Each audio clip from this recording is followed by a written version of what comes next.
Let me tell you, his fans, bro, his fans like him because he's white. Eminem. I dusted Eminem. Rap Elvis, bitch. A few moments later. I don't got nothing against Eminem. Sometimes the bravado, the peer pressure that we are rewarded for in hip-hop encourages our own toxicity. DIY. DIYers, a few months ago, I made this statement and people got pissed off. When you have an opinion that makes people feel uncomfortable, they tend to try to make you feel uncomfortable about having it. I said, stop rapping and seek therapy. You don't really want this. You don't really love this music. That's why you keep taking shortcuts. That's why you treat it like a lick. Go heal, fam.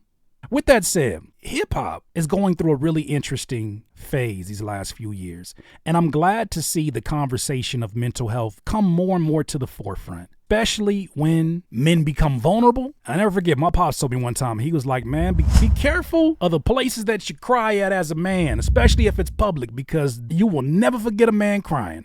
Over the last week, this has been a big story, and I'm not going to have the same take as a lot of people. It actually might be too grown manish for some people. Over the last 20 years, one of the founders of Source magazine, Benzino, and one of the biggest rappers of all time, in Eminem, have been in the midst of a beef that every once in a while flares up again because someone said something and someone reacts and they go to wherever they go to. Well, it happened again recently when Eminem made some remarks about Benzino, and he didn't take too fond to it. Matter of fact, he released a set of diss songs, and he went on a popular podcast called Drink Champs, hosted by Noriega. And in the midst of him going off about how he destroyed Eminem, he has a really human moment at the end of it. And I think it goes back to that comment we talked about earlier.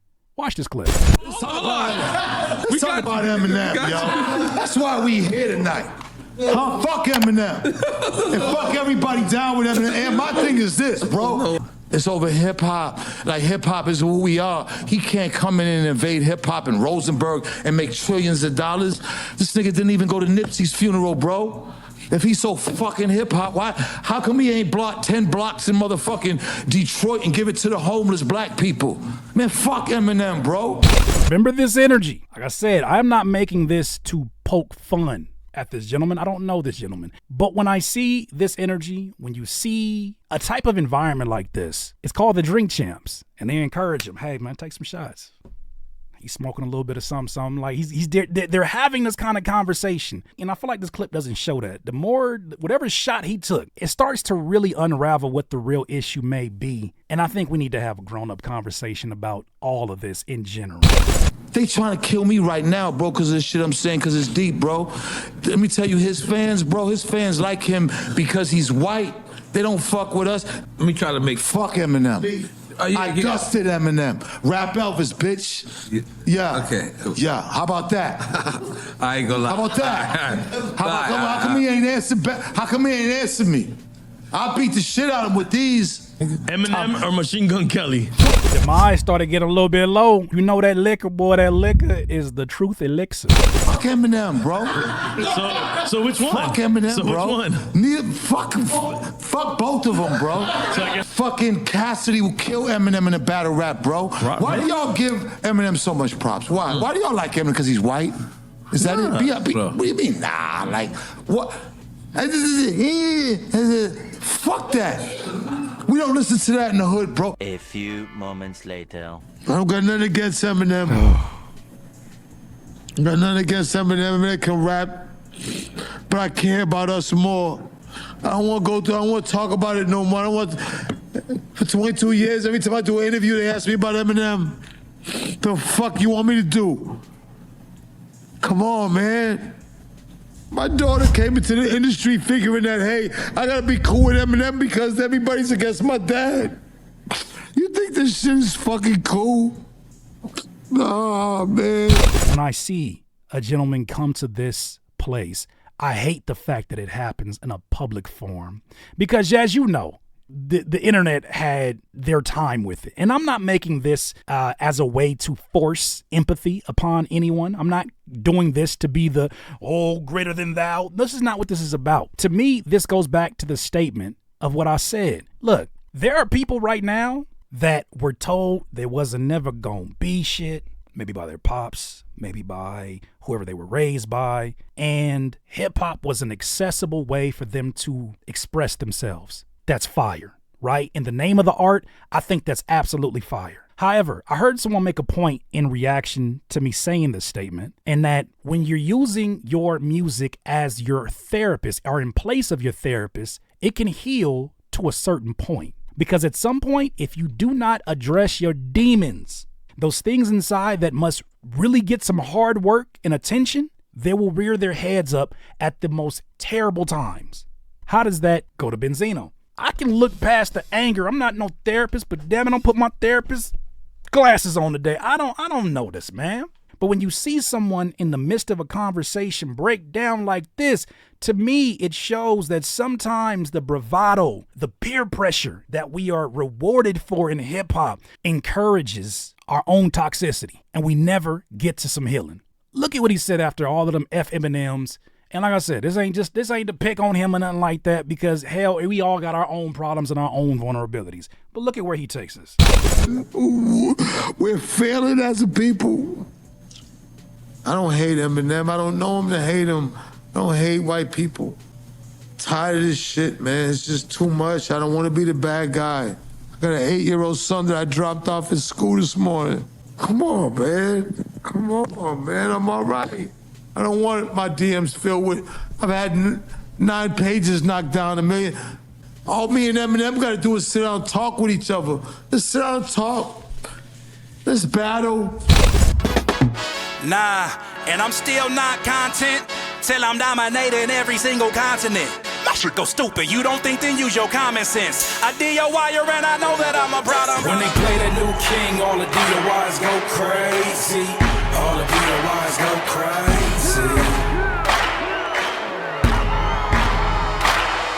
When they play the new king, all the DIYs go crazy. All the DIYs go crazy.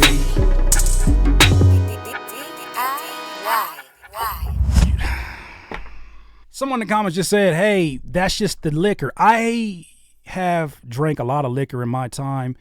One thing that I've never seen on the ingredients is tears. So is liquor the reason for these tears, or is it a vehicle to let them flow a little bit more? I look at this and I can't help but think there's a lot of things below the surface, and I think you put me in this situation, I'd say the same thing if I was sitting in his position. There's something going on below the surface that is much bigger than all the bravado, much bigger than what people are talking about, much bigger than diss songs. He just went from saying F the man to, hey, I would love to have a conversation. He said we could either make peace or we can battle. To meet each other.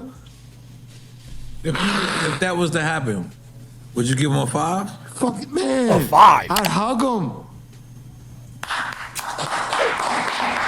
Ladies and gentlemen, I look at this and I'm going to say something that is going to be a very unpopular opinion, but I feel like there's a lot of folks in this culture, and I was one of them, who gravitated to hip hop because of the freedom of expression, because of its therapeutic nature, its therapeutic tools. However, you can use soothing as a part of your therapeutic tools, and you can do that to your own detriment. Some people go to alcohol for soothing. I know alcoholics. They go to alcohol for soothing. I'm not calling this about him. I don't know his life. Whatever it is that you're using to soothe is not healing. And healing requires some hard-ass conversations that, man, can't nobody walk it through quite like you. And I say this to so many of my peers that I don't care if you don't listen, if you think I am whatever, call me a boomer, call me whatever you want to call me, somebody got to say it. I think there's a lot of people who are using the music as a means to never get the help they really need. But I think that if you have things that you are carrying on your back that are too heavy for you, especially when liquor gets involved, you should talk to somebody. This is a zoomed out conversation where it's easy to laugh at this man who's having this moment, and it's easy to just to call it a moment. But I've seen this breakdown before, and it's bigger than just liquor. I hope that we're finally at a place where we can stop saying we need to have a conversation about mental health. Because Lord knows, if something actually happened to the man, God forbid, where he's no longer here anymore, and it was by his own doing, the tone of the people making fun of him will have a whole nother conversation. Oh man, we gotta check on our strong folks. We gotta check on our peers. Man, alcoholism is, but we never actually get to some solutions. And for me, part of that solution was talking to someone, and not just someone who looks like me, that is my gender, that is my, I had to talk to somebody that was complete opposite so they wouldn't sympathize with my trauma. I had to talk to somebody that was like, that ain't normal. That ain't normal. Because when you talk to somebody that's like, oh, that's just hip hop. That's just, I get it. You don't get the healing that you need. I'm going to many different places. All I'll say is this. Some folks need to put this microphone down for a few years and go get the help, the healing they're trying to find through kicks and snares. Because there's a ceiling on that. I wish that man the best. I don't know if having that conversation with Eminem today will do the healing that he's looking for. But I do wish him and anybody else in here who is shortcutting the process because you don't want to do the hard fucking work that is necessary for you to heal. Fam, go heal. And that message for any and everybody that feel like it's applicable. Those are my thoughts though, DIYers. You tell me what you think. DIYers, if you enjoyed this content, make sure that you hit the like button and maybe even consider subscribing. Come on, man. Stop being greedy. Peace.